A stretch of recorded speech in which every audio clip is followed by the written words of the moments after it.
வணக்கம் நேயர்களே, ஆயுத எழுத்திற்கு உங்களை வரவேற்பது நான் கார்கே. நாளை மறுநாள் பாராளுமன்ற கூட்டத்தொடர் கூட இருக்கிறது. பட்ஜெட் அதற்கு அடுத்த நாள் தாக்கல் செய்யப்பட இருக்கிறது. இந்த முறை பட்ஜெட்டில் எதிர்பார்ப்புகள் எப்படி இருக்கும் அப்படின்றத தாண்டி இந்த பட்ஜெட் கூட்டத்தொடரின் போது எதிர்க்கட்சிகள் என்ன பிரச்சனையை கொண்டு வர போகிறாங்க அப்படின்ற கேள்விகளும் மேலோங்கி இருக்கிறது. இந்த சூழலில் திமுக எம்பிக்களுடைய ஆலோசனை கூட்டம் இன்று நடைபெற்றது. இதில் 6 முக்கிய தீர்மானங்கள் நிறைவேற்றப்பட்டிருக்கிறது. ஆளுநருக்கு கோட் ஆஃப் கண்டக்ட் கொண்டு வரணும், ஆளுநர் பதவி நீக்கப்படும் வரை அவர் எவ்வாறு செயல்பட வேண்டும்ன்ற அந்த விதிமுறைகள் இருக்கணும், அவர் ஒப்புதல் கொடுப்பதற்கான கால அவகாசத்தை மசோதாக்களுக்கு ஃபிக்ஸ் செய்யணும். அதே போல் யூஜிசி திருத்த விதிகளை செய்யப்பட்டிருக்கக்கூடிய விதிகளை எதிர்த்து திமுக எம்பிக்கள் மாணவரணியோடு இணைந்து போராட்டத்திற்கான அறிவிப்பு. அதே போல் வக்பு வாரிய சட்ட திருத்தத்தை எப்படியாவது கொண்டு வர துடிக்கும் பாஜகவுக்கு கண்டனம்.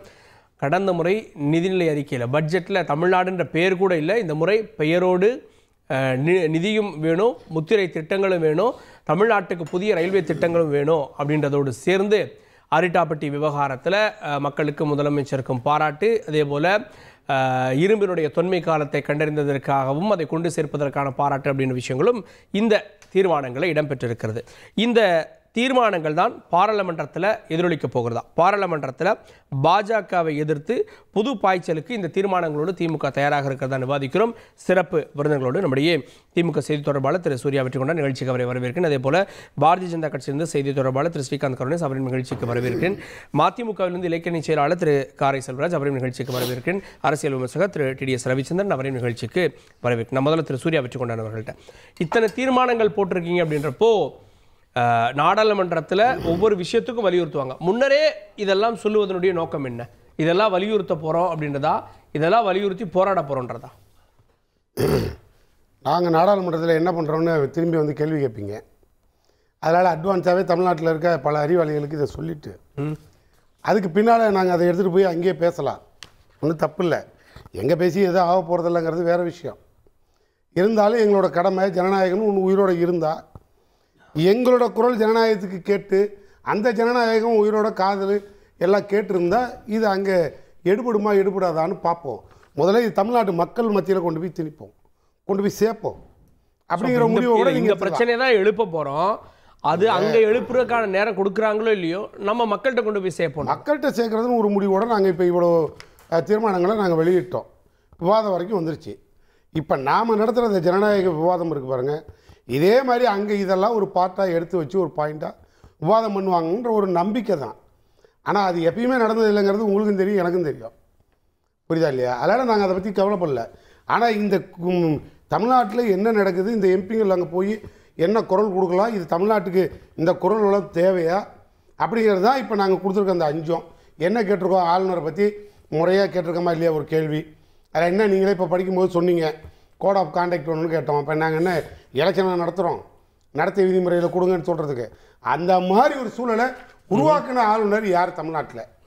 இந்த ஆளுநர் தானே. அமைதியாக இருந்தால் வெள்ளக்காரன்லேருந்து ஆரம்பிச்சிடுறாரு, இல்லைனா திருவள்ளூரில் போய் காவி சாயத்தை பூசி விட்டு அங்கே ஆரம்பிச்சிடுறாரு சண்டையை. நடந்து போயிட்டே இருந்தால் வைக்கப்புற கொளுத்தி விட்டுட்டு எங்கேயோ தமிழ்நாட்டில் சட்டம் ஒழுங்கு சரியில்லைங்கிறாரு.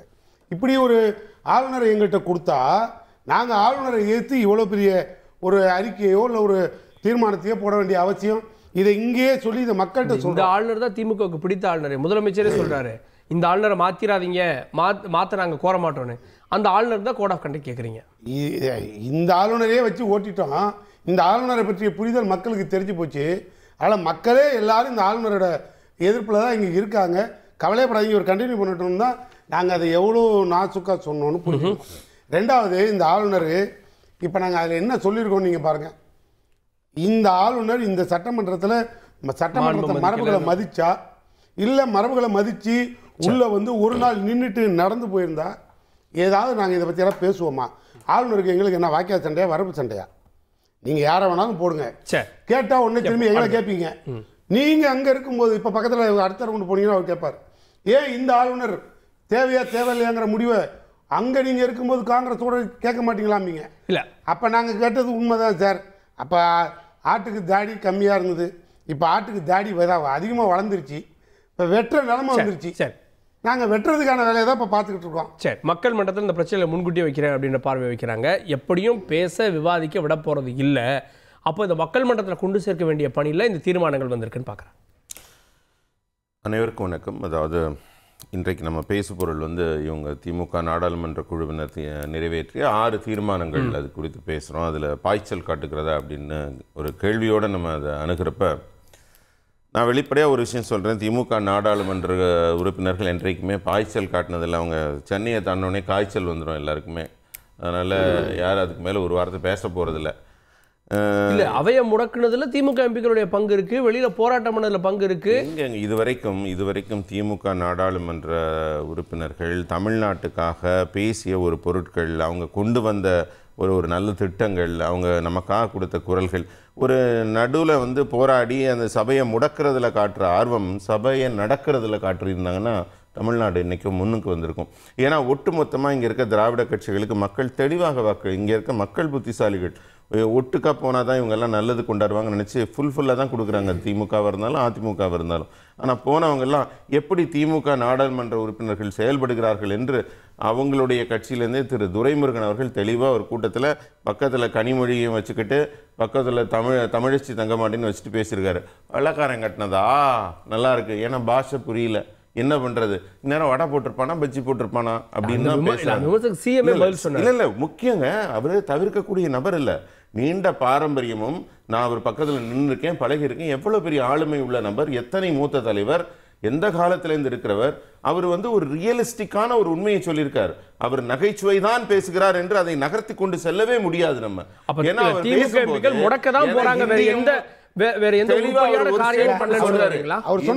ஆங்கிலமும் தெரியாம அங்க போய் வாய பொளந்துகிட்டு தான் உட்கார்ந்து அவர் சொன்ன வார்த்தை. அவர் நகைச்சுவோடு சொல்லுவாரு, அவர் நகைச்சுவோட உண்மையை சொன்னாரு. பார்லிமெண்ட் அந்த லட்சணத்துல இருக்குன்னு சொன்னாரு. அதுதான் பாராளுமன்றம் அந்த லட்சணத்துல இருக்கு. நாங்க கேள்வி கேட்டா இந்தியில பதில் சொல்றீங்க, நான் முடிச்சிடுறேன். ஆங்கிலத்துல கேள்வி கருத்து நீங்க இந்தியில பதில் சொன்னா அப்புறம் எங்க அமைச்சர் துரைமுருகன் எப்படி பேசுவாரு? ஹிந்தி தெரிஞ்சாலே எம்பி ஆனுமா என்ன? அதாவது நாடாளுமன்ற உறுப்பினர்களின் நிலையை அவர்களுடைய அமைச்சர் சொன்னதுல இருந்து நான் சுட்டிக்காட்டினேன். முதல் விஷயம். ரெண்டாவது, இந்த 6 தீர்மானங்களை பத்தி 6 செகண்ட்ல முடிச்சிடுறேன். முதல் தீர்மானம், ஆளுநர் என்னைக்குமே ஒரு மோதல் போக்கு. நான் அவர் சட்டமன்றத்துக்குள்ள அவரை அவமானப்படுத்த அனுப்பும்போது இந்த அரசு ஒரு விஷயத்தை மறந்துடுது. அந்த சட்டமன்றத்தின் தலைவரே அவர் தான். எங்க ஊர்ல சொல்லுவாங்க, மல்லாக்கா படுத்து எச்சி துப்பாங்க, மாறல விழுவாங்க. இந்த முறை அவர் உள்ள வந்ததும் அவரே போயிட்டார். இல்லைங்க, அவர் என்ன கேட்டாரு? அவர் சொல்றத செய்யக்கூடிய அவர் தாங்க லீடர், சட்டமன்றத்தின் தலைவரே அவர் தான். அவருக்கு அப்புறம் தான் சபாநாயகர். அவரு தமிழ் தாய் வாழ்த்து அங்க பாடணும்னா தேசிய கீதம் பாடுங்கன்னா நான் கேட்கிறேன், என்ன கெட்டு போயிருதுங்க? அதுல என்ன ஈகோ தடுக்குது அது பாட? ஏன்னா நீங்க 70 வரைக்கும் என்ன பண்ணீங்க? தமிழ் தாய் வாழ்த்து பாடல. இல்ல அது மரபு சார், கொடுக்கப்பட்டு சார் அது மரபு சார். மரபு 70 வரைக்கும் என்ன மரபு சார்? அவர் 70 வரைக்கும் என்ன மரபு? அவர் யாரு தமிழ் தாய் வாழ்த்தை கண்டே பிடிக்கலையே நீங்க? எதுக்கு சொல்ல யார் உத்தரவு போடல? அண்ணா ஒரு நிமிஷம், நமக்குள்ள 1 to 1 நடத்த வேண்டாம். என் கருத்து பதிவு பண்றேன், சுருக்கமா முடிச்சிடுறேன். அதே மாதிரி பல்கலைக்கழகத்துல நியமிக்கலன்னா 1918லயே அந்த அமெண்ட்மெண்ட் சட்டம் போச்சு. யூஜிசில இருந்து ஒரு உறுப்பினர் போடணும்னு. நீங்க 4 வருஷம் 5 வருஷமா தூங்கிட்டு இருந்தீங்களா? இன்னும் 24 6 வருஷமா 18ல வந்த அமெண்ட்மெண்ட் படிதான் யூஜிசி உறுப்பினரும் அதுல இருக்கணும்ன்றது ஒரு சட்டம் வந்துருச்சு. நீங்க படித்தவர்களாக அறிவாளிகளாக இருந்தால் சட்ட சிக்கல் வந்த போது கோர்ட்டுக்கு போவீங்களா? ஆளுநரோட சண்டை போடுவீங்க. அவர் படிச்சவர், அந்த கண்ணியத்துக்காக உங்களை எல்லாம் மதிக்காம ஓரமா உட்கார்ந்துருக்காரு. இல்ல இந்த மாநிலம் மட்டும் பிரச்சனை இல்ல சார், எல்லா மாநிலத்துக்கும் சேர்த்து தானே குரல் கொடுத்து. எல்லா மாநிலத்துக்கும் தாங்க, எல்லா மாநிலத்திலும் தான் தீர்மானம் நிறைவேற்றுறாங்க எதிர்க்கட்சி மாநிலங்கள்ல. நீங்க ஆளுநரோட மோதல் போக்கு ஏன் வருது?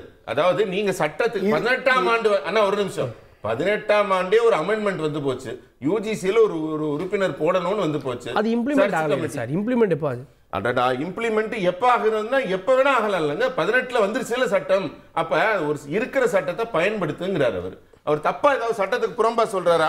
உங்களுக்கு வேணும்னா கூட டியூஜிசிஆர் 25 ஸ்டேட்டுக்கு அமெண்ட்மெண்ட் ஆயிருக்கு. டியூஜிசிஆர் 25 ஸ்டேட் அமெண்ட் பண்ணணும். நீங்க மட்டும் ஏன் மறுதளிக்கிறீங்க? ரெண்டாவது சுருக்கமா டங்ஸ்டன் சொல்றாங்க. அது அண்ணாமலை அவர்கள் போய் மிகச்சிறப்பாக செய்து மத்திய அரசு கிட்ட பேசி வெற்றி வாங்கி கொடுத்தோன்னே வழக்கம் போல ஸ்டிக்கர் விடுறதுக்கு பாவம் நீங்க கூப்பிட்டீங்க. நான் கூட்டத்திலே இல்ல தமிழ்நாடு சட்டமன்றத்தில் தீர்மானம் ஏன் அப்படி அலையறாங்க? தமிழ்நாடு சட்டமன்றத்தில் தீர்மானம் போட்டாங்க சார். எதிர்க்கட்சி வாதம் வச்சது, காரசார வாதங்கள் இடம்பெற்றது. நான் முதலமைச்சரா இருக்க வரைக்கும் வராதுன்னு பிராமிஸ் பண்ணாரு. சூப்பர். ஒரு தீர்மானம் போட்டார்ல, மத்திய அரசு என்னது அடி பணிந்தது. அடி பணிந்ததுன்னா காலில் விழுந்துருச்சுன்னு அர்த்தங்க. மத்திய அரசு அடிபணிந்ததுன்னு ஸ்டேட்மெண்ட் கொடுக்குறாரு முதல்வர். அந்த தீர்மானத்தை பார்த்து நடுங்கிட்டாங்க. ஏன்னா ஒரு சிம்ம குரல்ல ஒரு தீர்மானம் போட்டிருக்காரு. இந்த மாதிரி இவங்க 136 தீர்மானம் போட்டிருக்காங்க. ஒன்னே ஒண்ணுக்கு மட்டும் பயந்துருச்சா மத்திய அரசு? மிச்சதெல்லாம் எங்க போச்சு? மண்ணை நாங்க செஞ்சோம் வேலை. யார் கொண்டு வந்தது?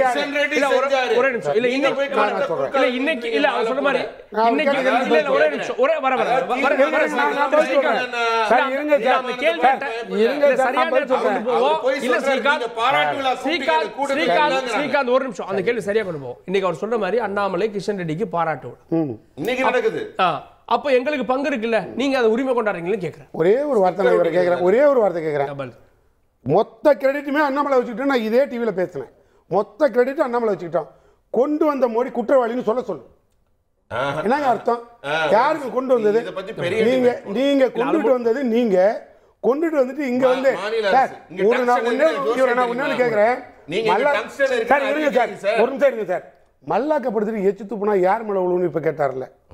குப்புறப்படுத்திட்டு கோமணத்தை கட்டிட்டு குப்புறப்படுத்தா யாருக்கு வலிக்கும்? நான் திரும்பி கேட்பேன். இப்போ இவர் பேசுனா நானும் பேசுவேன். நான் திரும்பி கேட்குறேன்.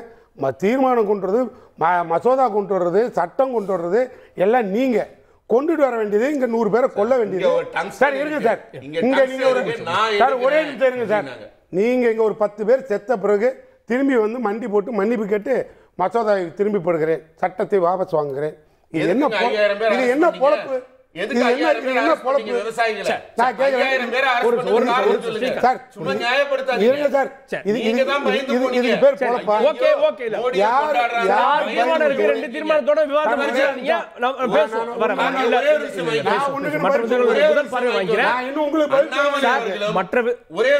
அண்ணாமலை அவர்களும் கிஷன் ரெட்டியும் மக்களோட வீட்டுக்குள்ள போய் உட்கார்ந்திருக்காங்க. உங்கள மாதிரி 10 அடி உயரத்துல மேல போட்டுட்டு நான் தான் செஞ்சேன். நாங்க மக்களோட கலந்துருக்கோம். புரியுதுங்களா? உங்க ஆர்எஸ்எஸ் சித்தாந்தம் எங்களை வீட்டு வாசலுக்குள்ளே விட மாட்டீங்களே. அதனாலதான் உங்களை நாங்க தமிழ்நாட்டுல தெருவுல விட முடியும். சரி ஓகே. அவர் இறங்கி இருந்தா தெருவுல கூட இல்ல விவாதத்தை 2 டாபிக் கூட சுருக்கிறாதீங்க. நான் வரேன். இல்ல பிரச்சனை ஒரு நிமிஷம் சார் மத்தவங்க பேசட்டும். ஸ்ரீகாந்த் மற்றவங்க பேசுறேன் ப்ளீஸ். திரு காரை செல்வராஜ், பிரச்சனைகளை பட்டியலிடுவது பிரச்சனைகள் இவ்வளவு இருக்கு அப்படின்றதுக்கா இல்ல வெளியேற்றத்துக்கோ அல்லது வந்து வெளிநடப்புக்கோ அல்லது போராட்டத்துக்கோ இவ்வளவு விஷயங்கள் இருக்குன்றதா? 2 பார்வையும் வைக்கிறேன். இல்லை, பொதுவாக இந்த 6 தீர்மானங்கள்னு சொன்ன உடனே ஏதோ ஆளுநருக்கு எதிராக அவர்கள் தீர்மானம் போட்ட மாதிரி பேசிகிட்டு இருக்காங்க. ஒரு எஃபெக்டிவ் அட்மினிஸ்ட்ரேஷன், ஒரு ப்ரொக்ரெசிவ் அட்மினிஸ்ட்ரேஷன், ப்ரொக்ரெசிவ் டெவலப்மெண்ட் இந்த பர்டிகுலர் டிபார்ட்மெண்ட்டு நீங்கள் நிறைய விஷயங்களை தொழில்துறையிலேயே நீங்கள் இந்த இடத்துல உட்கார்ந்துருக்கே உங்களுக்குன்னு ஒரு கமிட்மெண்ட் இருக்குது. நீங்கள் வாங்குகிற சம்பளத்திற்கு உங்களுக்கான பணிகள் வகுக்கப்பட்டிருக்கிறது. அந்த பணிகளை அன்றைக்கு நீங்கள் நிறைவேற்றி முடிக்காமல் சென்று போனால் நாளை காலையில் உங்கள் ஹெச்ஓடி வந்து உங்களுக்கு மெமோ கொடுத்துருவார். கார்கேக்கு இந்த வேலையை கொடுத்தோம், அவர் சரியாக செய்யலை, அதனால் ஃபஸ்ட்டு மெமோ 2 மெமோ இல்லை. நான் சொல்கிறேன், மெமோ நான் ஒரு இடத்துல வேலை பார்க்கும்போதும் அப்படி தான். ஆளுநருக்கு கேட்குறீங்க? இல்லை, நான் வர்றேன். நான் ஏன் அவசரப்படுறீங்க? அப்போ நானும் வேலை பார்க்கட்டும் 3 மெமோ கொடுத்தாங்கன்னா அதுக்கு பிறகு டெர்மினேஷன். இது வந்து சம்பளம் வாங்கி கொண்டு வேலை பார்க்கக்கூடிய எல்லோருக்கும் பொதுவானது. அது அமைச்சரவைக்கும் முதல்வர் உட்பட அமைச்சரவை எல்லாருக்கும் பொதுவானது. அமைச்சருக்கு கமிட்மெண்ட் இருக்குது, முதல்வருக்கு கமிட்மெண்ட் இருக்குது. ஒரு அரசியல் இயக்கமாக மக்களை மகிழ்ச்சிப்படுத்த வேண்டிய பொறுப்புகள் இருக்கிறது. ஒரு அரசாங்கத்தை திறம்பட நடத்த வேண்டிய பொறுப்பு இருக்கிறது என்பது மக்கள் கொடுத்திருக்கிற உங்களுக்கு பதில் இருக்கு. ரிப்போர்ட் பண்ண வேண்டியது ஒரு இடத்துல, சம்பளம் வாங்குறது ஒரு இடத்துல, ஆளுநருக்கு வரேன். அது முக்கியமான ஒரு இடத்துல இல்லையே. முக்கியமான புள்ளிக்கு அங்கே தானே வர்றீங்க. பிரச்சனை அதுதானே. அப்போது ஒரு ஆளுநர் என்பவருக்கு ஆனால் பணிகள் என்ன என்று அரசியல் சாசனம் வகுத்து கொடுத்துருக்குதுன்னு பலவாறு பேசணும். கடந்த ஒரு 4 ஆண்டுகளிலே உச்சநீதிமன்றத்தினுடைய பல எதிர்க்கட்சி மாநில ஆளுநர்கள் மீதான வழக்குகள் மீது உச்சநீதிமன்றம் என்ன தீர்ப்பெல்லாம் கொடுத்துச்சு, தமிழக ஆளுநருக்கே என்ன தீர்ப்பு கொடுத்தது, மசோதாக்களை நீங்கள் இப்படிலாம் காலம் கடத்த முடியாது, நீ இந்த மாதிரிலாம் பண்ணுவது தவறு, ஒரு ஆளுநர் ஆளுநராக நடந்து கொள்ள வேண்டும், அமைச்சரவைக்கு கட்டுப்பட்டவர் தான் ஆளுநரை தவிர அமைச்சரவை மீறி தன்னிச்சையாக செயல்படுவதற்கு உங்களுக்கு அதிகாரம் இல்லை. இதை நான் சொல்லலை, உச்சநீதிமன்ற தீர்ப்புகள் சொல்லியிருக்கிறது. வேணும்னா எத்தனை தீர்ப்புகள் வந்திருக்கிறோ அத்தனை தீர்ப்புகளையும் தருவதற்கும் நான் தயாராக இருக்கிறேன். அப்படி இருக்கிற பொழுது இன்றைக்கு தீர்மானம் போட்டு இருப்பது என்பது ஒரு கோட் ஆஃப் கண்டக்ட் இருக்கணும், நடத்தை விதிமுறைகள் ஆளுநர் பொதுவாக எல்லோருக்கும் இருப்பது போன்று ஆளுநருக்கும் இருக்க வேண்டும். அதற்கான காரணம் இவர் கடந்த காலங்களில் முறையாக நடந்து கொள்ளவில்லை, தன்னுடைய பணிகளை தவிர்த்து சமூகத்திலே குழப்பத்தை விளைவிக்கிற கருத்துக்களை இங்கே வந்து செய்து கொண்டிருப்பதும், இப்பொழுது கடைசியாக நேற்றுக்கு முந்தா நாள் சொன்ன செய்திகள் உட்பட எல்லா தகவல்களும் மாநிலத்திலே குழப்பத்தை ஏற்படுத்துகிற ஒரு நிர்வாகத்தினுடைய தலைவராக ஆளுநர் இருக்கிற அவருக்கு நடத்தை விதிமுறைகள் வகுக்கப்பட வேண்டும் என்று சொல்லி இருப்பது என்பது ஒரு எஃபெக்டிவ் அட்மினிஸ்ட்ரேஷன். ஆளுநரும் இந்த மாதிரி நடத்தை விதிமுறைகளை அறிந்து அது உணர்ந்து செயல்பட்டார் என்றால் இன்னும் தமிழகத்தினுடைய வளர்ச்சி தேவையற்ற பார்வையில் ஆளுநரை விமர்சிக்க ஆளுநர் பற்றி பார்லிமெண்டத்தில் பேச முடியாது, அது தீர்மானத்தில் கொண்டு வர்றோம். எதுக்குங்க பார்லிமெண்ட்டில் பேசணும்? தீர்மானம் எம்பிக்கள் கூட்டத்தில் தீர்மானம் போடுறது தவறா? ஆளுநரை பத்தி பேசுறோம் அப்படின்னாலே அங்க அவை குரூப்ல நீக்கிடுவாங்க. ஆமா, இந்த விவகாரங்கள் எப்படி அங்க தீர்மானம் என்பது நாடாளுமன்றத்தில் பேசுவதற்காக மட்டுமா? தீர்மானங்கள் என்பது ஒருத்தவங்களுக்கு ஒரு இன்டிமேஷன், ஹிண்ட் கொடுக்கிறதுக்கு. இது எங்களுடைய தேவை, இந்த பாராளுமன்ற உறுப்பினர்கள் வருகின்ற பாராளுமன்றத்தில் இதை பேசுவார்கள், இது குறித்து நாங்கள் பேசுவோம், இது செய்திருக்கிற சாதனைகள் மெரிட்ஸ் அண்ட் டிமெரிட்ஸ் எல்லாத்தையும் பேசுவோம்னு சொல்லுவது ஒன்று, கோட் ஆஃப் கண்டக்ட். நான் முடிச்சிடுறேன். அதில் ரெண்டாவது, மசோதாக்களை வந்து காலதாமதம் பண்ணாங்க. இப்போ உச்சநீதிமன்றத்தில் வழக்கு வந்த உடனே ஒரு மசோதாவை கையெழுத்து போட்டார். போன உச்சநீதிமன்ற தீர்ப்புக்கு வழக்கு போன உடனே 2 மசோதாக்களை கையெழுத்து போட்டு நீதிமன்றத்தில் வழக்கு நடந்து கொண்டிருக்கிற போதே வெளியிட்டார். அதுபோன்றதொரு நீதிமன்றங்களின் மூலமாக அழுத்தம் வந்தால் மட்டும்தான் நான் வேலை செய்வேன், இல்லைன்னா நான் உட்கார்ந்துருக்கிற சீட்டுக்கு கீழே உட்கார்ந்துக்கிட்டு இருப்பேன் என்கிற மனப்பான்மை உள்ள ஒரு அரசு அதிகாரினே வச்சுங்க. ஒரு அரசாங்கத்தினுடைய தலைவராக இருப்போர், ஒரு அரசு அதிகாரி செயல்படுவது என்பது நாட்டிற்கும் நல்லதில்லை, அந்த பொறுப்பிற்கும் நல்லதில்லை என்பதை சுட்டி காட்டுவதற்காகத்தான் டைம் ஃப்ரேம் இல்லாமல் எந்த வேலை யார் பார்த்தாலும் அவர்கள் தேவையில்லை, தேவையற்றவர்களாகி விடுவார்கள். நான் வந்து இன்னும் ஒரு 10 வருஷம் கழிச்சு தான் அதை செய்வேன்னு இன்றைக்கி சம்பளம் வாங்கிட்டு உட்கார்ந்துட்டு இருக்கிற யாராக இருந்தாலும் அது ஆளுநர் உட்பட தண்டிக்கப்பட வேண்டியவர்கள், கண்டிக்கப்பட வேண்டியவர்கள் என்பது ஒரு பொதுவான நிலைப்பாடு. முக்கியமாக அந்த மாநில உரிமை உயர்கல்வி UGC பற்றி சொன்னாங்க. 1918வது ஆண்டுகளை தாண்டி வந்திருந்தது, இப்பொழுது எடுக்கிறோம்னா இப்போ எதுக்காக எடுக்கிறீங்கிறதுல தான் ஒரு கேள்வி உருவாகிறது. துணைவேந்தர்கள் வேந்தர் யாராக இருக்க வேண்டும் என்று சொல்லுகிற பொழுது முதல்வர் அவர்கள் மிக அழகாக குறிப்பிட்டாங்க.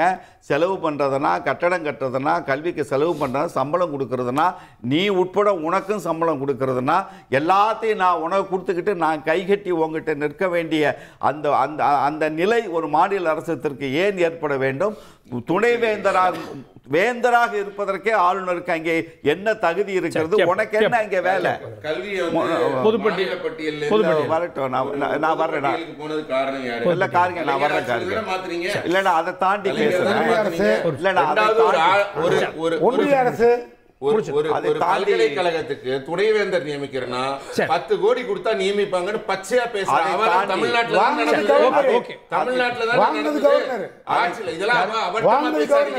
ஆட்சியாளர்கள் எல்லாம் ஜெயிலுக்கு போனாங்க. துணைவேந்தர்கள் பன்வாரிலால் ஆதாரத்தோட பேசுங்க. பன்வாரிலால்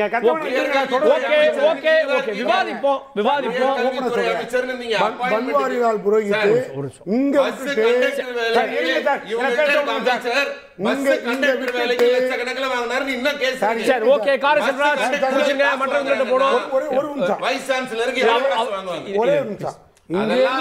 மறுக்க முடியாது.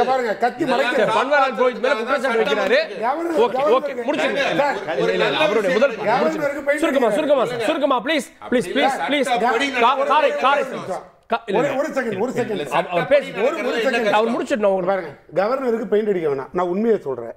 பன்வாரிலால் புரோஹித் இங்கேருந்து டிரான்ஸ்ஃபர் ஆகி வேற மாநிலத்துக்கு போன பிறகு இந்த போஸ்ட்ல இவ்வளவு 5 கோடி பணம் வாங்குறாங்க, 50 லட்சம் பணம் வாங்குறாங்கன்னு பேட்டி கொடுத்தாரு. அப்ப எடப்பாடியும் அவரும் ஏன் கமிஷன் சரியா வரலட்டு. ஓகே,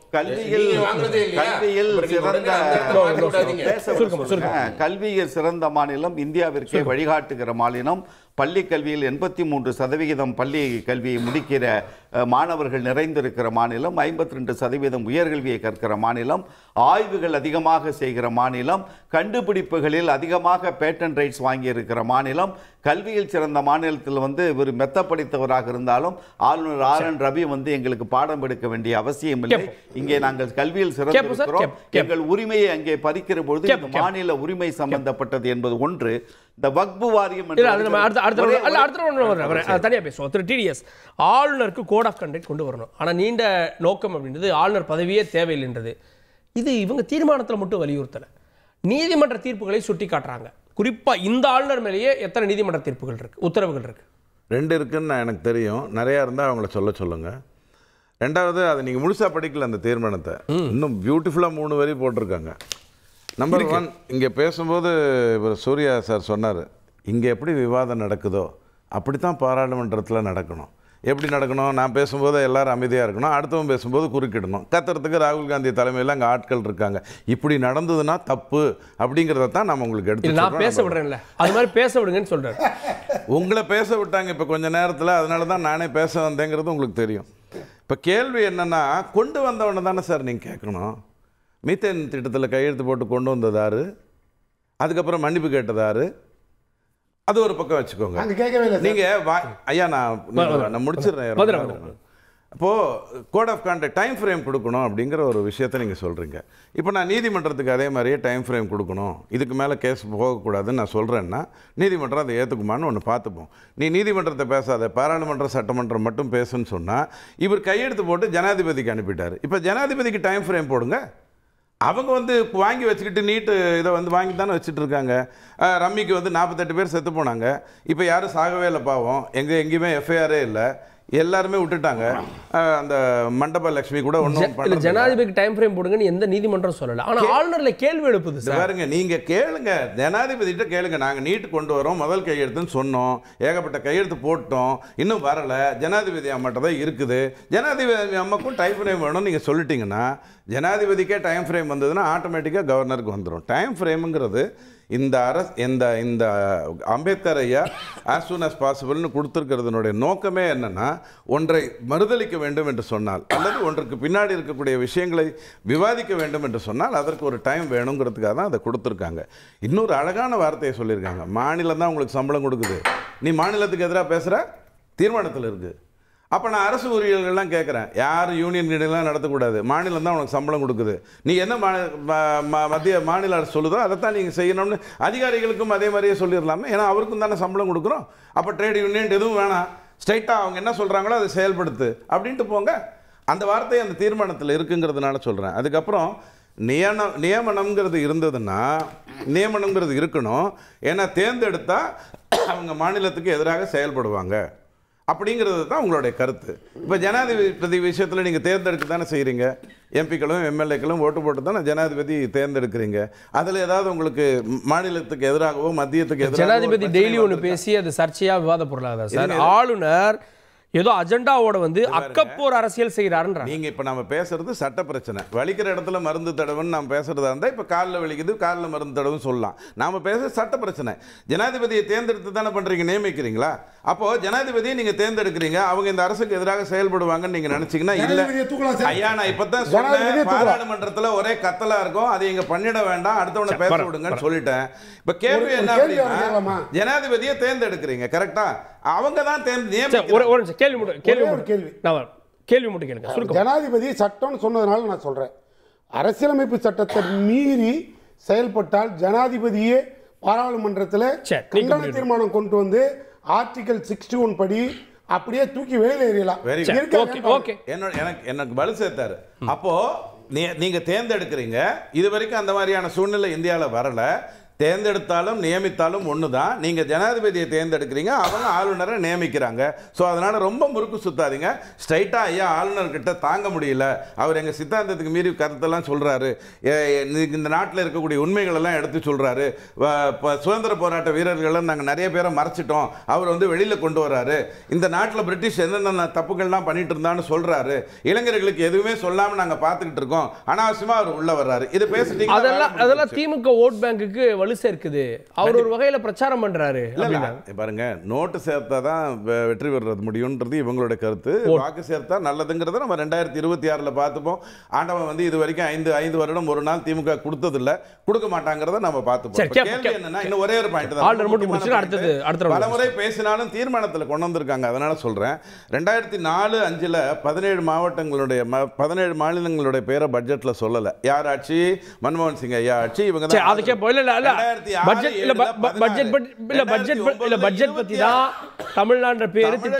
தமிழக சட்டமன்றத்திலேயே பல மாவட்டங்களுடைய பேரை சொல்ல.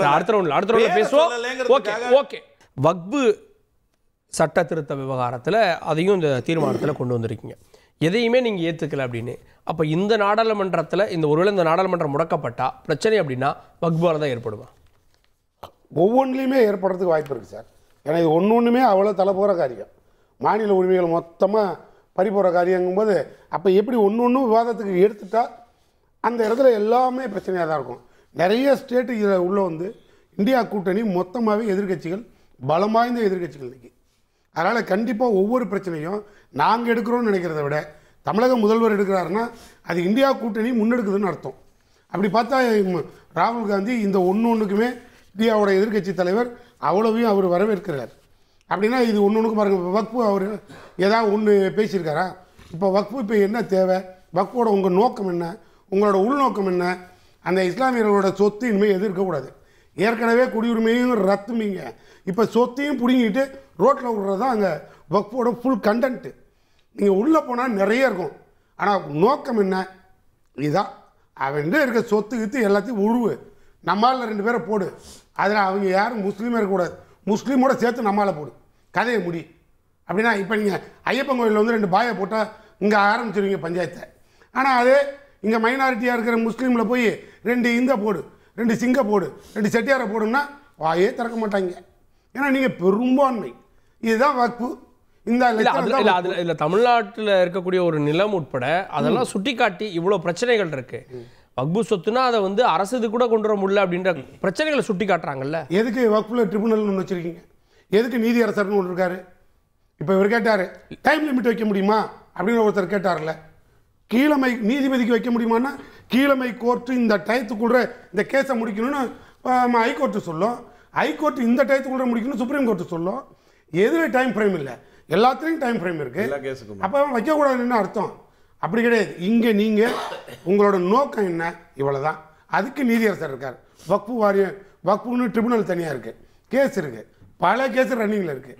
உங்களுக்கு இதில் என்ன இப்போ நீங்கள் கோரிய திருத்தங்கள் கூட்டுக்குழுவில் நிராகரிக்கப்படும். நாங்கள் இப்போ அதே கேட்குறேன், கூட்டுக்குழுவில் எந்த எதிர்கட்சிகளை யாரோட எதிர்கட்சிகள் கொண்டு வந்த அத்தனையும் நான் திருத்தம் செய்யப்படும். நீங்கள் ஒன்றை திருத்திருக்கீங்கன்னு சொல்லுங்கள். அப்படியே எதிர்கட்சியில் இருக்க 10 பேரை சஸ்பெண்ட் பண்ணி தூக்கி வெளியில் விட்டு வச்சுட்டீங்க. என்ன அது ஜனநாயகம்? இல்லை அது என்ன அது பாராளுமன்றம்? சொல்லுங்கள். நீங்கள் போடுறீங்க, ஜேபிசிக்கு போடுறீங்க, அங்கே எதிர்கட்சியில் இருக்கிற ஆளுகளை உள்ளே கொண்டு போய் விவாதம் பண்ணால் 10 பேரை சஸ்பெண்ட் பண்ணிட்டீங்க. அப்புறம் எதுக்கு அது? அது என்ன ஜேபிசி, ஆர்பிசி, ஓபிசின்னுக்கிட்டு என்ன அர்த்தம் இது? அப்போ நாட்டில் ஒரு மத கலவரத்தை உருவாக்குவதற்கு நீங்கள் முயற்சி பண்ணுறீங்க. இப்போ எல்லாரும் இதை கையில் தூக்கிட்டு மத கலவரத்தை உருவாக்குனா இப்போ இன்னைக்கு எங்க அதுக்கு இதுக்கு எப்படி சார்? ஒரே ஒரு நிமிஷம் சார், இது வக்ஃபு சொத்துன்றது தனிப்பட்ட மத கலவரத்தோட முடிச்சு போட சரியா இருக்கு. வக்ஃபுன்னு சொல்லி பர்டிகுலரா அது யாரோட ப்ராப்பர்ட்டி? அது வக்ஃபு யாருது? இஸ்லாமியர்து. இஸ்லாமியர்களுக்காக ஒரு சட்டத்தை இயற்றுறதுல உங்களுக்கு யார் அதிகாரம் கொடுத்தது? ஒன்று. ரெண்டாவது, இங்கே கூட இந்த கவர்னரு ஒரு தலித் பட்டியலினத்தை சார்ந்த ஒருவர் தான் தமிழ்நாட்டுக்கு முதல்வராக வரணும்னு இப்படி ஒரு ஜாதி கலவரத்தை உருவாக்கலாமா? நான் கேட்குறேன். அப்போ மற்ற ஜாதிக்காரெல்லாம் என்ன ஆளுநருக்கு அப்பாற்பட்டவனா? இல்லை ஆளுநருக்கு இது தேவையா? இல்லை எந்த அவருடைய ஆசை அப்படின்னு பார்க்கணும். இல்லை எந்த பட்டியலினத்துக்கான அது ஆளுநராக இல்லாமல் வாங்க. ஆளுநராக நீங்கள் கான்ஸ்டியூஷன் ஹெட்டாக இருந்து சார் சூர்யா வெற்றி கொண்டான்னு வேறு. ஆனால் இன்றைக்கி திமுகவோட செய்தி தொடர்பாளர். நான் என்ன சொன்னாலும் திமுக அஃபெக்ட் ஆகும். அப்படின்னா நீங்கள் ஆளுநர் உங்ககிட்ட யார் வந்து மனு கொடுத்தாலும் நீங்கள் எப்படி அதை கையாளணும்? நீங்கள் போய் பப்ளிக்கில் நின்று இதே மாதிரி கிறிஸ்தவ மைனாரிட்டி இன்ஸ்டிடியூஷன் உள்ளே வந்து உங்கள் கடவுள் பொய், என் கடவுள் தான் உண்மைன்னு எல்லாத்தையும் சேர்க்க முயற்சி பண்ணாங்க. இதெல்லாம் ஒரு மத கலவரத்தை உருவாக்குற மாதிரி இல்லை. இது நியாயமா இல்லையா? நீங்கள் சொல்லுங்கள். சரி, கேப்போம் ஸ்ரீகாந்த். 44 திருத்தம் ஒன்று கூட ஏற்றுக்கிற மாதிரி இல்லைன்னா அப்போ அதில் என்ன நோக்கம் இருக்குது? அதாவது இது ஒரு கமிட்டி, ஒரு லேர்னட் மெம்பர்ஸ் அதில் இருக்காங்க, அவங்கெல்லாம் அதை விசாரிக்கிறாங்க. அந்த கமிட்டி மூலமாக, அதாவது எல்லா ஜேபிசி வேணுங்கிறதுக்காக தான் ராகுல் காந்தி போராடினார். ஜேபிசி கொடுத்ததுக்கப்புறம் அதாவது குறைன்னு சொல்ல ஆரம்பிச்சிட்டிங்கன்னா எதை செஞ்சாலும் குறை சொல்லுவீங்க. ஜேபிசி போயிட்டு தான் வரணுன்றதுக்காக தான் போராடினார் ராகுல் காந்தி. இன்னைக்கு ஜேபிசி கொடுத்ததுக்கப்புறம் அதில் நீங்கள் சரியா செய்யல, அதுல ஒண்ணு கூட செய்யல, எது வேணா செஞ்சு சரி. அவங்க கேக்குறது எதுக்கு கமிட்டி? 44 ஒண்ணு கூட ஏத்துக்கிற மாதிரி இல்லையா? கமிட்டி வந்தா தீர்வு வரும் நீங்க இல்லையா? நான் ஒரே ஒரு விஷயம் கேட்கிறேன். திருச்செந்துறையில 1600 வருஷம் முன்னாடி இருக்க கோவில் வக்ஃபோடுதுன்னு எப்படி வக்ஃபு சொன்னுச்சு?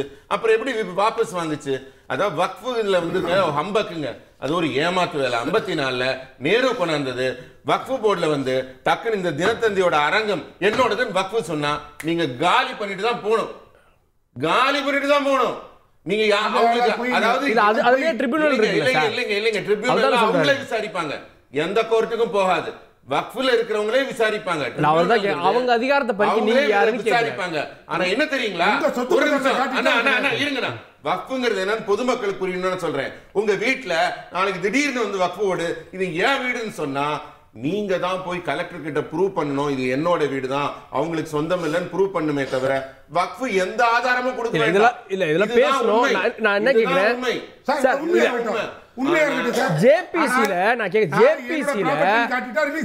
கேக்குறேன், ஒரு திருத்தம் கூட ஏற்றுக்கொள்ளும்படியா இல்லையா? மலை பல்லாயிரம் வருஷமா இருக்குதுல, 100 வருஷம் முன்னாடி அந்த கோயிலை உடைக்க போன சிக்கந்தர் ஒருத்தர் அங்கேயே அந்த பிரச்சனை இல்ல இறந்தாரு. அந்த அது எப்படிங்க வக்ஃபு இடமாயிரும்? அது எப்படி வக்ஃபு இடமாயிரும்? 2000 வருஷமா இருக்க கோயில் முக்கியமா, 100 வருஷம் முன்னாடி அவர் கேக்குறாரு இல்ல அதனுடைய பின்னணியில ஒரு உளுந்து செத்த இடம் முக்கியமா? சார் அவர் இதனுடைய பின்னணியில இப்ப இந்த பிரச்சனையை கொண்டு வரதுல கலவர நோக்கம் இருக்கான்னு கேக்குறாரு. தமிழக அரசோட மலைய வக்ஃபு போர்டுக்கு யாருங்க கொடுத்தா? சரி கேப் இல்ல எனக்கு சொல்லுங்க. அப்பனா இந்த அளவுக்கு ஏமாத்துற வக்ஃபு போர்ட கண்டிக்கணுமா வேண்டாமா? நான் சொல்றேன், இந்திய ரயில்வே விட, இந்திய ராணுவத்தை விட, பாகிஸ்தான் நாட்டின் அளவை விட வக்ஃபு போர்டு சொத்துக்கு யாருங்க கொடுத்தா? சரி கேப்போம், யார் கொடுத்தா? கேப்போம். திரு காரை செல்வராஜ்.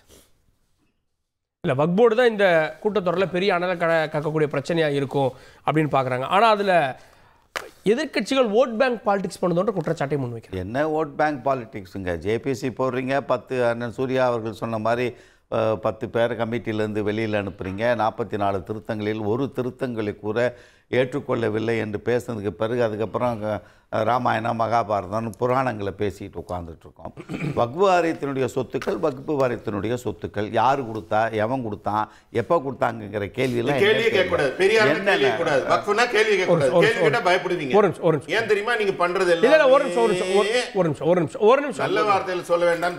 தங்களுடைய சொத்துக்கள் இல்லாத எதையும் தங்களுடைய சொத்துக்களாக யாரும் கூறிவிட முடியாது. சட்டத்தின் ஆட்சி நடக்கிறது. நிறைய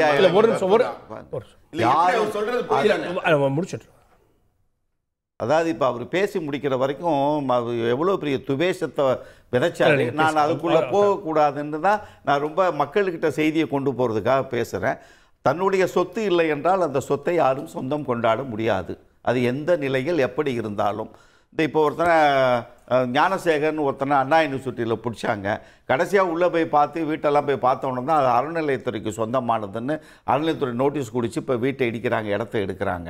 அது அவனுக்கு தெரியும், அறநிலையத்துறைக்கே தெரியாமல் இருந்திருக்கு. அவனுக்கு எப்படி அரசாங்கத்துக்கு இத்தனை ஆண்டுகள் கழித்து அது அறநிலையத்துறையினுடைய சொத்து தான் இருந்துச்சு. 2 மாடி வீடு கட்டியிருக்கான், அங்கே அது மாதிரி 10-12 வீடு இருக்கான் அறநிலையத்துறை சொத்தில். தெரியாமல் தானே அவன் அனுபவிச்சிருக்கான். அவன் தெரிஞ்சிருக்கு, அரசாங்கத்துக்கு தெரியல. தெரிஞ்சதுக்கு டாக்குமெண்ட், அவன் வீட்டு டாக்குமெண்ட்டை ரெஃபர் பண்ணும்போது செய்தி கிடைக்குது. அது யாருக்கு அது சொந்தமோ அது அவர்கள் பயன்பாட்டிற்கு வருமே தவிர நீ இதை இப்போ கிளைம் பண்ணலாமா, அது முருகன் கோயிலா, சமணர் படுகையா, புத்தர் கோயிலா, உள்ளே போய் பார்க்கலாமா, தோண்டி பார்க்கலாமான்ற செய்திகள் எல்லாம் என்ன கேட்டிங்கன்னா துவேஷத்தை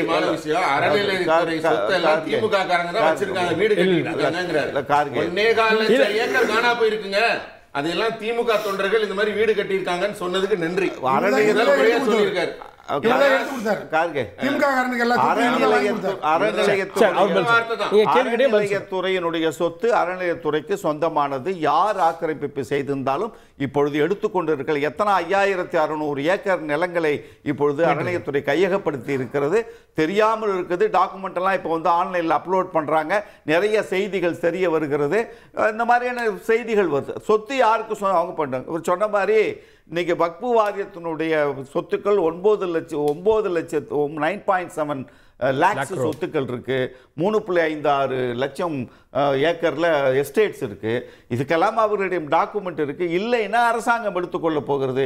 இவர்களுடைய பார்வை என்பது சிறுபான்மையினர் நலனின் மீது அக்கறை கொள்ளாமல் அண்ணன் சூர்யா அவர்களை முடக்க வேண்டும் என்பதற்காக அவருடைய சொத்துக்களை பறிமுதல் செய்வதற்காக இவர்கள் ஏற்படுத்த நடவடிக்கையை தவிர இதுல வேற ஒன்றும் இல்லை. இன்னொரு செய்தி, இந்த நீதிமன்றத்துக்கு டைம் ஃப்ரேம் இருக்கா, ஜனாதிபதி இருக்காது, ஏதோ சிறுபிள்ளைத்தனமான விளையாட்டு பேச்சா எனக்கு தெரியுது. அது நீதிமன்றத்திலே இருக்கிற நீதிபதிகள் தங்களுக்கு கொடுத்த பணியை செய்யாம தீர்ப்பு சொல்லாம தீர்ப்பை விட்டுட்டு வெளியில் போய் அகமதாபாத்தில் ஒரு நீதிபதி போய் பசு மாத்திரத்துக்கூடிய மூத்திரத்தக்கூடியன்னு சொல்கிற மாதிரி நீதிமன்ற பணிகளை விட்டுட்டு போய் அந்த வேலையை அவங்க பார்க்கல. சந்திரசூட் ஆட்சி காலத்திலே ஒரு அட்வைஸ் கொடுத்தாரு பாராளுமன்றத்துக்கு. பாராளுமன்றத்தில் முறையாக விவாதித்து மசோதாக்கள் நிறைவேறியிருந்தால் ஏன் எல்லாத்தையும் உச்சநீதி கொண்டு வந்திருக்கு எங்களுக்கு அழுத்தத்தை கொடுக்குறீங்க, ஒழுங்கா பாராளுமன்ற ஜனநாயகத்தை காப்பாற்றுங்கள், மசோதாக்களை எதிர்க்கட்சிகளுடன் பேசி நிறைவு செய்து அது பாராளுமன்றத்துக்கே முடிவுக்கு கொண்டு வாருங்கள் என்று சொன்னதுக்கு பிறகு இருக்கிற எல்லா மசோதா விவாதிக்காம உச்சநீதிமன்றம் கொண்டு போய் விவாதிக்கக்கூடிய இடத்திலே ஒரு பாராளுமன்ற ஒரு கேடுகள் வெட்கம் கெட்ட பாராளுமன்ற ஜனநாயகத்தை நடத்தி கொண்டிருப்பவர்கள் இது மாதிரியான நீங்க எதுல விவாதிச்சீங்க கேக்குறேன் சார். எதுல விவாதிச்சீங்க? எதுல விவாதிக்க கொடுக்கப்பட்ட கூட நீங்க வந்து நீங்க அங்க வெளிநடப்பு பண்ணீங்க, போராட்டம் பண்ணீங்க தான் ஆரம்பத்தில் சொன்னீங்க. அதாவது என்ன விளையாட்டா இருக்குன்னா நாடாளுமன்ற நடவடிக்கைகள் வெளிப்படையா வந்துகிட்டு இருக்கு, எல்லாரும் பார்த்துக்கிட்டு இருக்கோம். இதற்கு முன்னால் நடந்த 17வது நாடாளுமன்றத்தில் 231 மசோதாக்கள் நிறைவேற்றப்பட்டது. நான் சொல்றேன் அதில் ஒரு மசோதா கூட முழுமையாக விவாதித்து எதிர்க்கட்சியினரோடு ஜனநாயக முறைப்படி விவாதித்து நடைமுறைக்கு கொண்டு வரவில்லை. இல்லைன்னு சொல்லுங்க. இந்த மசோதாவை நாங்கள் விவாதித்தோம், ஆரோக்கியமான விவாதம் நாடாளுமன்றத்தில் நடந்தது என்று ஏதாவது அடிப்படை ஞானமே இல்லையா? ஆர்டிகல் 370 எப்படிங்க வரும்? விவாதம் இல்லாம வருமா? ஒரு மசோதா சொல்லுங்க. ஒரே நிமிஷம் இதுலயே வக்ஃபு சட்டத்தின் போது வெளியேற்றப்பட்டார்கள் சொல்றாங்க. வக்ஃபு சட்டத்தின் போது ரகசியமா நடத்துற சட்டசபை என்ன சொல்றது? பயந்து நடுக்கிறார் முதல்வர். லைவ்ல விட தைரியம் இருந்தா சட்டசபையை லைவ்ல காட்ட சொல்லுங்க. அவரே பேசப்பட்டிருக்கீங்க, அவரை வச்சு நீங்க விவாதிக்கிறீங்க. நீங்க கொஞ்சம் கண்ட்ரோல் கொண்டு வரணும். அடுத்தவங்க பேசும்போது குரலை வச்சு ஒரு நியாயம் இருக்கணும், விவாதத்திலே ஒரு ஒழுங்கு இருக்கணும்னு நினைச்சிட்டா செய்திகளை மட்டும் பேசி கொஞ்சம் இருங்க.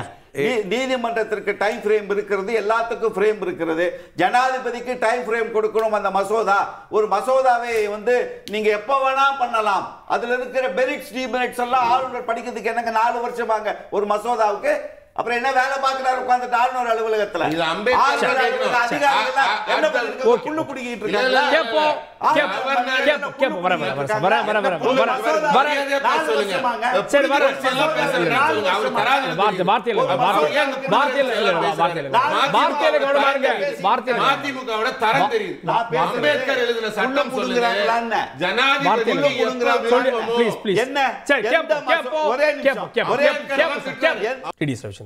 கிட்டத்தட்ட ஒரு 5 நிமிடம் செகண்ட் ரவுண்டில் சூர்யா ஐயாவும் ஒரு 7 நிமிடம் காரை செல்வராஜ் ஐயாவும் பேசியிருக்காங்க. கேப்பில் ஒரு 2 நிமிஷம் ஸ்ரீகாந்த் சார் பேசினார். மொத்தமே 10 நிமிஷம் தான் போயிருக்கும். நீங்கள் சொல்கிற நான் சொல்கிற டைம் தப்பாக இருந்தால் நீங்கள் வெரிஃபை பண்ணிக்கோங்க. எனக்கு ஒரு 4 நிமிடம் ஏன் வேணும் அப்படின்னா, இந்த ஜேபிசி வேணும்னு கேட்டது காங்கிரஸ். ஜேபிசியில் இது வரைக்கும் வரலாறு ஹர்ஷத் மேத்தா விவகாரம் தவிர வேறு எங்கேயுமே ஜேபிசி கொடுத்த தீர்ப்பை இந்த நாடு எந்த விதத்திலும் ஏற்றுக்கொள்ளக்கூடிய சூழ்நிலை இல்லாமல் திரும்ப பாராளுமன்றத்தில் விவாதமாக வந்து தான் எதுவுமே நடந்ததுங்கிறது ஜேபிசியோடைய வரலாறு. அது இந்த விதத்துலேயும் நடந்திருக்கு. நீங்கள் உடனே என்ன சொல்கிறீங்க, 44 அமெண்ட்மெண்ட் வந்திருக்கு, எதையுமே ஏற்றுக்கல. இல்லை, 14 அமெண்ட்மெண்ட்டை மட்டும் நாங்கள் இப்போ முதல்ல கொண்டு வர்றோம் அப்படின்னு சொல்லி தான் கொண்டு வந்திருக்காங்க. 10 பேரை ஏன் வெளியில் ஏற்றினாங்கன்னா, பானர்ஜின்னு ஒருத்தர் டேபிளில் கிளாஸை உடைக்கிறாரு. அந்த விவாதம் 36 விவாதம் நடந்திருக்கு, 6-7 சீட்டிங் நடந்தது. கிளாஸை உடைக்கிறாரு, ஏன்னா கோபம் வந்துருச்சு அவருக்கு. இந்த மாதிரி இருக்கும்போது சஸ்பென்ஷனை தவிர வேறு வழி இருக்காது. அதை தான் அங்கேயும் நடந்துச்சு. அப்புறம் நீங்கள் பேசிகிட்டு இருக்கும்போது என்ன சொல்கிறீங்கன்னா, நடுவில் சூர்யா சார் சொன்னார் 8.5 லட்சம் ஏக்கர் இருக்குங்கிறது எனக்கு முக்கியம் இல்லை, அது இப்போ வஃப்து போட்டுக்கிட்டே இருந்துட்டு போட்டோம். காட்டப்படுகின்ற கணக்கு வெறும் 200 கோடி. அப்போது நீங்கள் எதை மறைக்கிறீர்கள் என்று பார்க்க வேண்டிய அவசியம் இருக்குது. ட்ரிபியூனல் தானே முடிவு பண்ணுதுன்னா, ட்ரிபியூனல் எப்படி தெரியுமா முடிவு பண்ணும்? இஸ்லாம் சகோதரிகள் தான் இந்த வஃப்துக்கு எதிராக நிறைய போராட்டம் நடத்துகிறாங்க. ஏன்னா அங்கே என்ன ஆகும்னா, அங்கே ட்ரிபியூனல் முடிவு எடுத்துருச்சுன்னா நீங்கள் எதையுமே மாற்ற முடியாது. நீங்கள் தான் போயிட்டு அப்புறம் ஊராக போய் சுற்றணும். இந்த அமெண்ட்மெண்ட்டில் என்ன வந்திருக்குன்னா, நீங்கள் கோர்ட்டுக்கு போகலாம், அப்படி தானே வந்திருக்கு, வேற எங்கேயும் வரலையே. நேர்மையான தானே அது நடந்திருக்கு. அப்புறம் நீங்கள் படிப்பில் எங்கே இருக்குது தெரியுமா தமிழ்நாடு? அட்டண்டன்ஸில் ரொம்ப நல்லா இருக்குது. நான் பலமுறை சொல்லியிருக்கேன், அட்டென்ஷனில் தான் பிரச்சனை வந்திருக்கு. இன்றைக்கி பேப்பரில் வந்திருக்கு 35% மாணவர்கள், 8வது வகுப்பு படிக்கின்ற மாணவர்கள் ரூரல் ஏரியாவில் 2வது பாடப்புத்தகத்தை படிக்க திணறுகிறார்கள்னு வந்திருக்கு. அப்போ அந்த அட்டென்ஷன் மேட்டரை கொண்டு வாங்க அப்படிங்கிறதுக்காக தான் கல்வித்துறையில் உங்ககிட்ட பேசுகிறோம். அடுத்தது நீங்கள் என்ன சொல்கிறீங்க, நாங்கள் தமிழில் கேட்டால் நீங்கள் ஹிந்தியில் பதில் சொல்கிறீங்க. அதுக்கு தான் காதில் ஒன்று கொடுத்து உங்களுக்கு டிரான்ஸ்லேஷன் கொடுத்துருக்கான். அந்த டிரான்ஸ்லேஷன் உங்களுக்கு தமிழில் தான் வரும். இன்றைக்கி நேற்றுக்கு இல்லை, என்னென்னா அழகிரி ஐயா பேசின நிறைய விஷயங்கள் இந்த நாடு ஏற்றுக்கொண்டது எதனாலன்னா, அவர் தமிழில் தான் பேசினார். டிரான்ஸ்லேஷன் மூலமாக வரும், நேரலையாக வரும். தமிழக மாதிரி வெட்டி ஒட்டிலாம் கிடையாது. அங்கே எதுவாக இருந்தாலும் ஸ்ட்ரைட்டாக லைவாக வரும் அப்படிங்கிறத நீங்கள் முதல்ல புரிஞ்சுக்கோங்க. அதுக்கப்புறம் எனக்கு என்ன வேணும், கடிதங்களோ கேட்குற கேள்வி ஆங்கிலத்தில் கேட்டாலும் ஹிந்தியில் பதில் சொல்கிறது.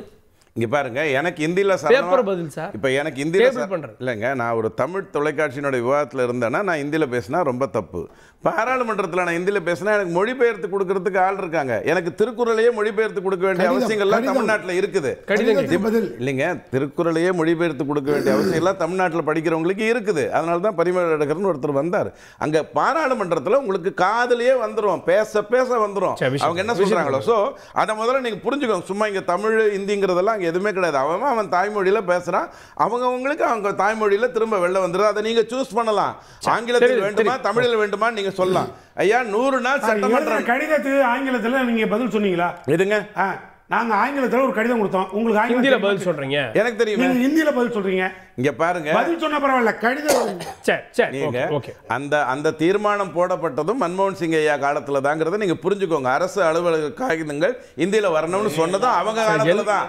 அதெல்லாம் இங்க யாரு ஏங்க, நீங்க செய்ததுதான் நாங்க பேச முடியும். 100 நாள் சட்டமன்றம் நடக்கும். ஐயா இந்த மாதிரி தீர்மானம்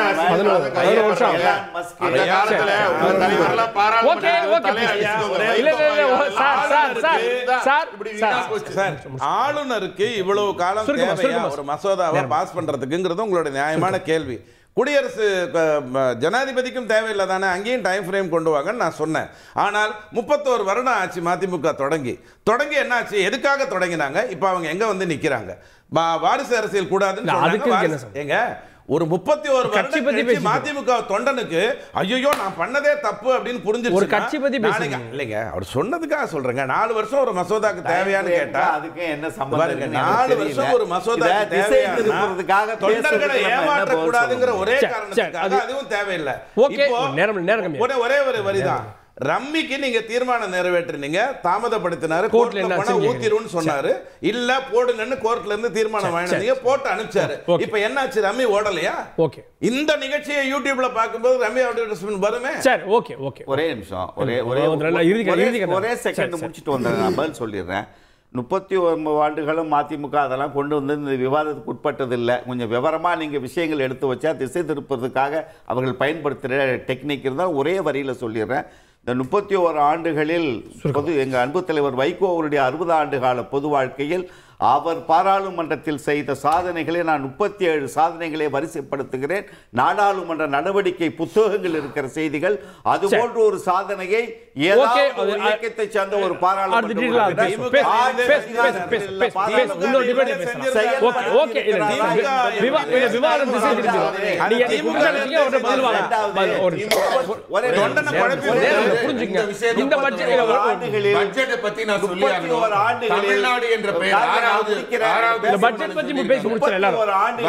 ஒரு இயக்கத்தினுடைய தலைவன் ஒரு இயக்கத்தினுடைய தலைவர் அவரெல்லாம் இருந்ததுனால தான் இவ்வளவு மோசமா நடந்திருக்கு எல்லாமே. திமுக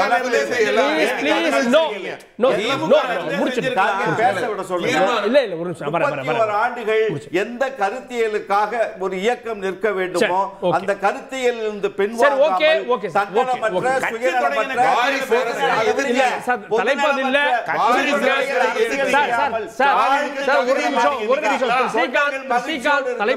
அவர் கேள்வி வச்சார், அதனால அவருக்கு பதில் கேட்க கூடாது. நீங்க தலைப்பு மாறி ஒரே நிமிஷம். இந்த பட்ஜெட்ல தமிழ்நாட்டின் எதிர்பார்ப்பு நிறைவேறுமா? தமிழ்நாட்டின் எதிர்பார்ப்பு நிறைவேறுவதற்காக எத்தனை இவங்க கேள்விகள் வச்சிருக்காங்க, எத்தனை திட்டங்கள் முன்வரைவு கொடுத்திருக்காங்க, எத்தனை ஆலோசனைகளை நம்ம நாடாளுமன்ற 40 உறுப்பினரும் கொடுத்திருக்காங்க. சொல்லுங்க பாண்டிச்சேரி சேர்த்து என்ன கொடுத்திருக்காங்கன்னு கேளுங்க. ஒண்ணு கூட கிடையாது, ஒண்ணு கூட கிடையாது. நீங்க உங்க நாடாளுமன்ற உறுப்பினர் உத்தரத்தை பார்த்து தூங்கிட்டு இருந்தாங்கன்னா அவங்க எப்படி தமிழ்நாடு தமிழ்நாடு தமிழ்நாடுன்னு பேர் சொல்லுவாங்க? நான் ஒவ்வொரு மாநில அரசும் எனக்கு இந்த திட்டம் வேணும், இந்த அணைக்கட்டு வேணும். தமிழ்நாடு எதுவுமே கொடுக்கு எதுவும் என்ன சார் மெட்ரோக்கு நிதி ஒதுக்குங்கன்னு கேட்டுட்டு இருக்காங்க சார். சார் மெட்ரோக்கு நிதி ஒதுக்குங்க. மெட்ரோ கூட அதிமுக காலத்துல வந்தது. அதுவும் அவங்க நாங்களே பண்ணிக்கிறோம் ப்ராஜெக்ட். அதனால இன்னைக்கு காசு இல்லாம திவாலாகி இருக்கிற அரசு. அதனால இவங்க பணம் கிடையாது. சரி, அதனால இவங்க ஒண்ணும் செய்யல. சரி, அதாவது வெள்ள நிவாரணம் கேட்டாங்க, அதுவும் பெண்டிங்ல இருக்கு. நாடக கம்பெனி மாதிரி நடக்குது. வார்த்தையில கவனம். நாடக கம்பெனி மாதிரி நடக்குது. வெள்ள நிவாரணம் பட்ஜெட்ல கேட்க முடியாது. முடிச்சு வேணுங்கிறதுக்கு ஒரு ஃபோர்ஸ் ஒரே ஆனா மத்திய அரசு நிறைய திட்டங்களை தந்து கொண்டிருக்கிறது. ஓகே, முடிச்சிருங்க. தமிழ் மக்களுக்கு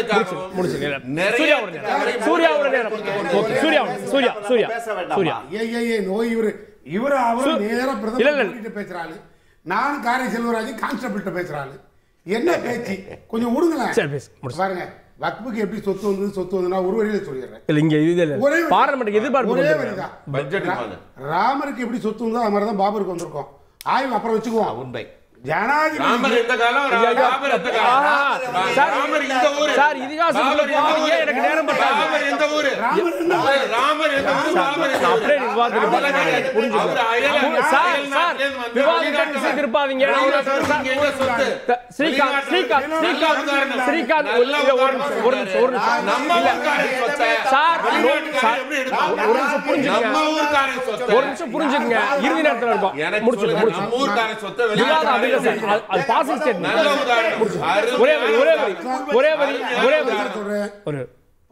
பவர் உள்ள ஜனாதிபதியை தூக்குறதுக்கே பார்லிமெண்ட்ல கண்டன தீர்மானம் போட்டா போறோம்னு ஆர்டிகல் 61 சொல்லுது. இதே மாதிரி தமிழ்நாட்டில் ஒரு கவர்னரை தூக்கணும்னா அங்க சட்டம் கண்டன தீர்மானம் போட்டால் அது பாஸ் ஆகணும்னு பார்லிமெண்ட்ல குரல் கொடுக்க சொல்லி இப்ப பேசுறோம். ஒரே ஒரு செகண்ட். ஒட்டுமொத்த அகில பாரதம் சொல்றாங்கல்ல, அதுவே ஒட்டுமொத்தமாக தமிழர்களுக்கு சொந்தமானது. அதை தாண்டி இந்த மண்ணுக்குள்ளே வந்தவர்கள் இங்கே சொத்து வாங்க கூடாது, செப்பி புல்வெளியில போய் சொத்து வாங்கணும். இங்கே வந்தவர்கள் சொத்து வாங்கின அப்புறம் ஸ்டெப்பி புல்வெளிக்கு ஓட சொல்லுங்க. பட்ஜெட்ல எதிர்பார்ப்பு நிறைவேறுமா? பட்ஜெட் எதிர்பார்ப்பு நிறைவேறுமா?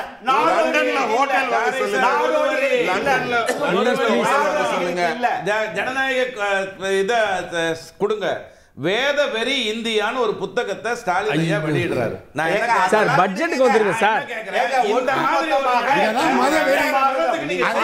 சார் பொறுத்து பார்க்கலாம். நாடாளுமன்றம் இருக்க போகிறதா?